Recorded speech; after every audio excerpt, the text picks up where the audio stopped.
And the world's most expensive medicine, a single dose intravenous injection that costs 16 crore rupees. That's right, you heard correctly, 16 crore rupees for one single dose intravenous injection was administered to a 3-year-old in Hyderabad. Uma Sudhir has this story.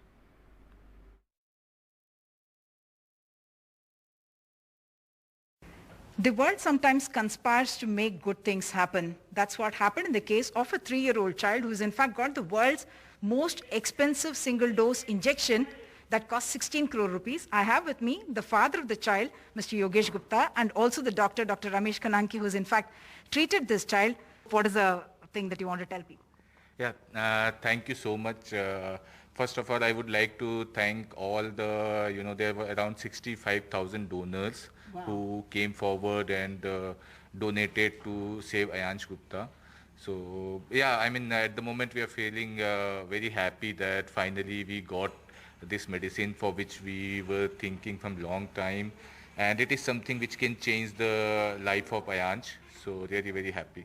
Okay. Doctor, this is of course a rare spinal muscular atrophy as I understand it. What happens in such cases?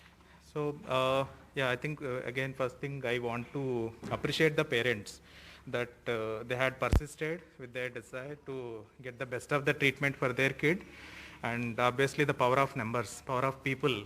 So I'm really happy for that. So definitely this is a rarer condition. Probably we'll have around 800 to 900 kids currently living with SMA in our country. And probably 3 to 4 times that number are dying before they reach even their second birthday. So only from last 4 years, from 2016-17, we knew that there's a new treatment, this gene therapy. And imagine parents knowing that there is a treatment, but you can't afford it. You can't get it here. So I think nothing can be more tragic than that. But luckily, they could manage to get crowdfunding. But there are a lot more kids who are waiting for these treatments. So what can governments do or people do? Like you said, when therapy is available, but cost becomes a factor, obviously life is something that's beyond cost. Right. So government is trying to do something for rare disorders. They have come up with a new rare disorders policy for the country. But I think for SMA treatment still it is quite far. So like in European countries and American countries, there is a part payment from the family, part payment through insurance company, and government chips in. Something like that can be probably thought of. Maybe the central and state governments who can work with the companies to bring down the cost and chip in with some funds from the government side and some funds either through crowdfunding or other means.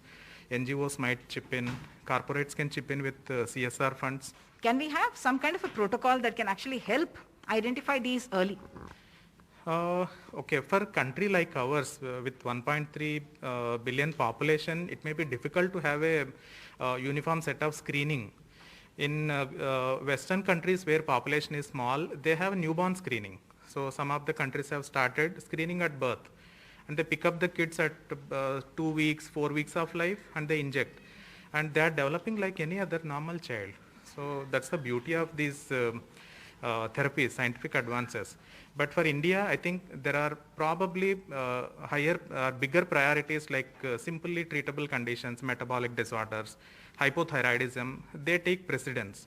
Being a rarer condition and expensive therapies, probably it's not on the higher priority list for the government. But yes, probably in future, we hope that these are included in the screening. In this case, what's the prognosis for Ayansh now? Yeah, so although he got the injection now at 3 years of age, we do expect that at least his progression of disease will arrest now, which means he's unlikely to lose his milestones, which has already acquired. And probably in a month's time, we might see new milestones coming up. So, and that's going to be a continuous process over the next few years.